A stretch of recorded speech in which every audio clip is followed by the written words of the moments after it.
Throughout my childhood, the dictionary has been my greatest ally and my worst enemy.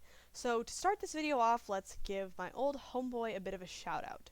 On Google, when you look up the word cozy, the first definition that pops up from who knows what site says cozy, adjective. 1. Giving a feeling of comfort, warmth, and relaxation. And to that I say, wow, yeah, that's crazy. That's pretty much exactly what I expected. And when I think of those words in that definition, I'm definitely thinking of things like sugar, snacks, cuddles, drawing when you have peace of mind, good music, beautiful color combinations, sunsets, things that are actually like, how do I put it? Relaxing. That being said, I don't know if my ideal cozy night is going to be filled with being outright bullied, risking my life, passing out of exhaustion, and being forced to give loads and loads of money to a guy I forget is in the game, and countless hours of jittery pressure. Yeah, if it isn't clear, it's Stardew Valley time. I delayed playing this game for a couple of years. One, because I thought it looked dumb, I'll be totally honest. And secondly, I didn't really like downloading goofy or girlish games on my brother's Steam account. So when I got my own Steam account, I was like, what the heck? Why don't I download the game? And I did, to play some multiplayer with my husband. Literally as a last resort, because Minecraft broke. So shows how much I wanted to play this game in the first place. Only to find out that two-player mode actually sucks. And if you think you're going to play multiplayer, you have to have at least 3 players in order for it to be worth it at all. I know because I did a full 15 minutes of 3-player, and that 15 minutes was more lucrative and fulfilling than the off attempt at trying to play with just one other person for several weeks. For example, if you are getting attacked, which is 90% of your mine's experience, and 90% of my gameplay is in the mines, so that's a lot. So when you're in the mines, and you're being attacked, if you're about to die, you can eat and the game freezes so that you can safely acquire your health back. In multiplayer, that does not happen. It just keeps going and you can keep getting hit. So not only do you have twice as many chances to die, you lose twice the loot and pay twice the hospital bill that varies, but you have a higher likelihood of getting the absurd cost twice from our wonderful, wonderful Dr. Harvey. In multiplayer, the cutscenes feel clunky, and they happen at the worst times and interrupt everything. And more than they do anyways. It is useless to flirt, because I've never seen anyone play that game together who didn't want to do player marriages and not player and NPC marriages. That is a limited take, I know, but that's just what I've seen. So essentially, if you're playing multiplayer, literally nothing else matters except playing together. Grinding, which maybe was the problem. I don't know. Maybe I went about multiplayer in the wrong way, to such a degree that I said, I'm going to play the actual game. Alone. I was finally released into the world that had been talked about so much on spaces online that I'd seen by people I knew, and by content creators that I sort of trust the opinions of, to play the game in the way that it was intended to probably be played. So I'm going to skim over the characters because I actually want to do a separate video just on the characters, and that's going to take way too long. And further, I will have you know that I have not finished the game. I do not even have the communities that are finished, even though I'm on year 4. And possibly this will give you a little clue as to why. So first off, let's just start off with the art style and gameplay. Overall, I have little to no complaints here. I will say the hard cutoff time at 2 a.m. was a huge pain. I get why it was implemented, but as far as I could see, there was no getting around it in any way at all. Not even later in the game with boosts or anything, and I'm not sure if that's really tied into gameplay or whatever, but it felt appropriate to throw in there because I really didn't like that. Also, I had nothing wrong with the art style or even the design choices. I know a couple people who said that too many of the characters looked the same, or that some of the designs were a bit scary, and I didn't really have that problem. Initially I had no idea who I was allowed to date or not, but I got Leah and Robin confused, and I did mix up Pierre and Caroline both for suitors, which is a little bit yikes on my part. Sorry y'all, hope that you can restore your already broken marriage, but I really don't find that to be the fault of the artist. It's more that any character is going to be confusing or jumbled with somebody else at the start of a new game, and that's not the developer's fault. That's just learning. But speaking of learning, boy oh boy, does this game really just expect you to know stuff. I don't skip tutorials or cutscenes in games unless it was a replay or on total accident, but this game, it kind of just seems to expect that you'll just figure everything out. And when you have a limited amount of ways to get money, and when I spend an entire day of my days in the mines just so I can get some good cash so I can even do any of the stuff that the game didn't think to tell me about, like, I get that loading screens and lengthy tutorials are abysmal. And if you were really to have all of the things in this game be explained, it would be a nightmare and it would take forever and no one would want to play it. There is so much in this game, and that would be fine if it didn't also expect you to utilize and optimize literally every aspect of the game. Like, to segue, there is this thing in the game called the perfection route or something that you can achieve or literally buy. And it's something that I don't know if you can just achieve no matter what organically, or if you have to literally restart some aspects of the game so you do not want to buy it and achieve it fairly. I don't know. That sort of thing is totally some people's cup of tea. Like, I know a lot of people who would be all over that stuff. There's a lot of speed running and perfection run sorts of things in this game, and that's fine.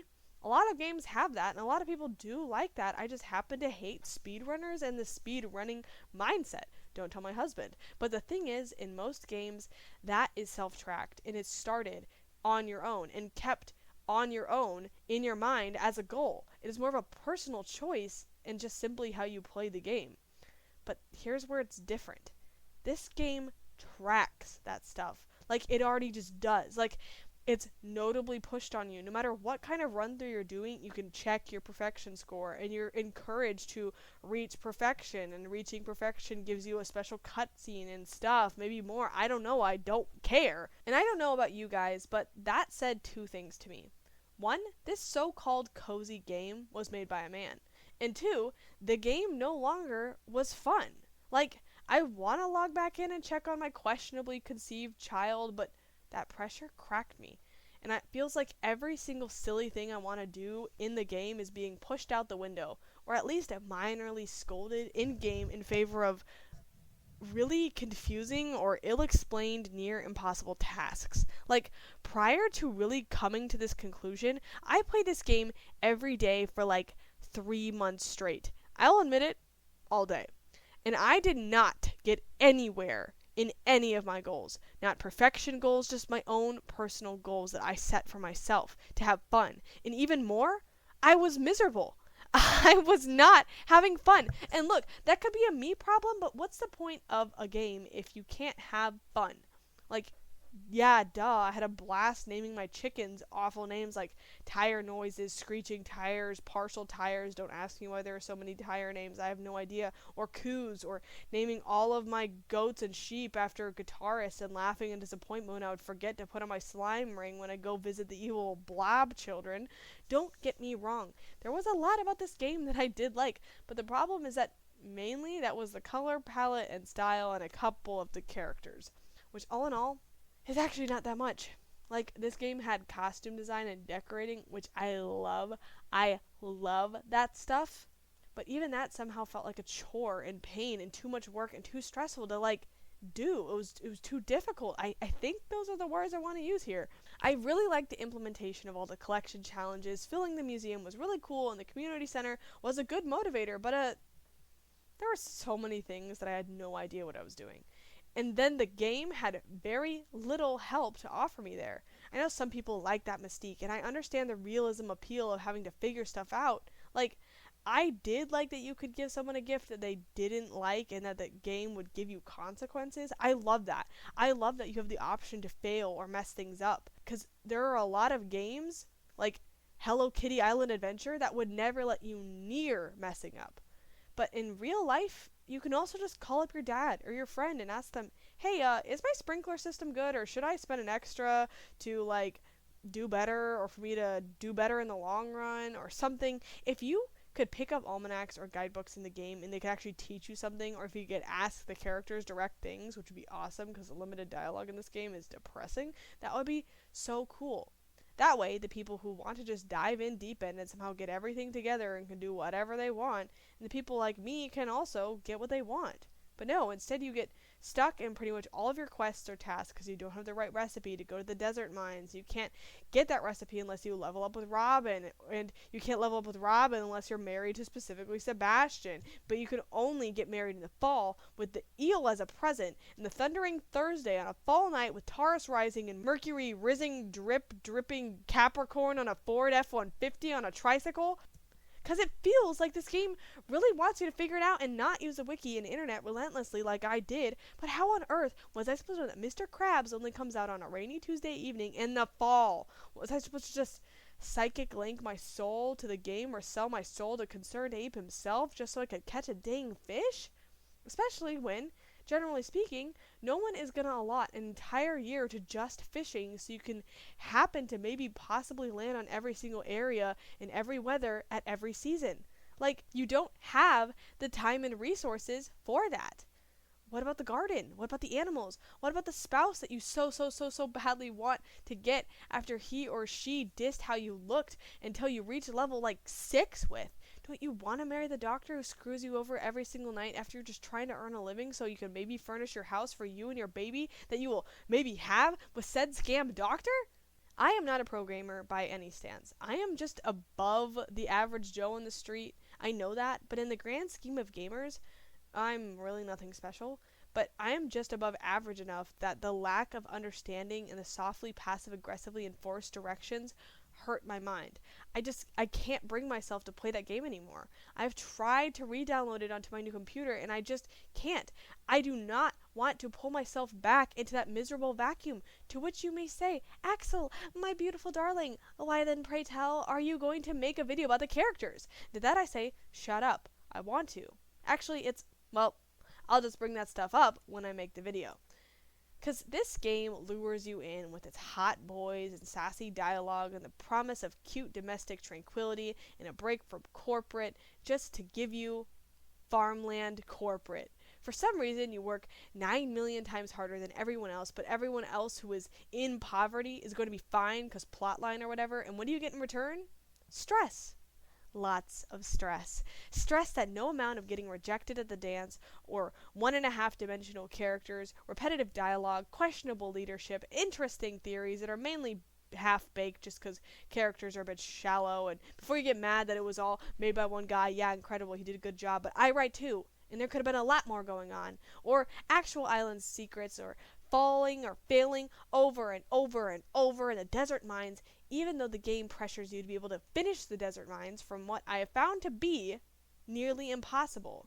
This game wants you to grind it, and it works. It's so addicting. I played this game and was highly addicted to it that it was all thought-consuming, but not in the fun way. Like, I don't know if anyone else can relate to that about this game.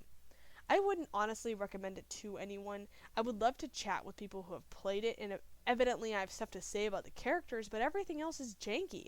Like, I give it props for being able to be played on my lousy, busted old computer, and it never causing me a problem or crashing once, and like, it kept me coming back.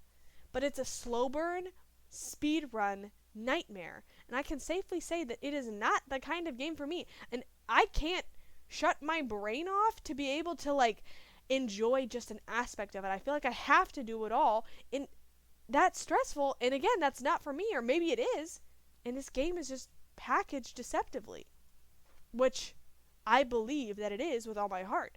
It is marketed as a dating sim, farming sim, cozy game with girly aspects, pastel palettes, nostalgic imagery, a lot of customization options, and people will be like, nah, Axel, please, this is a perfect mix for a game that appeals to both boys and girls.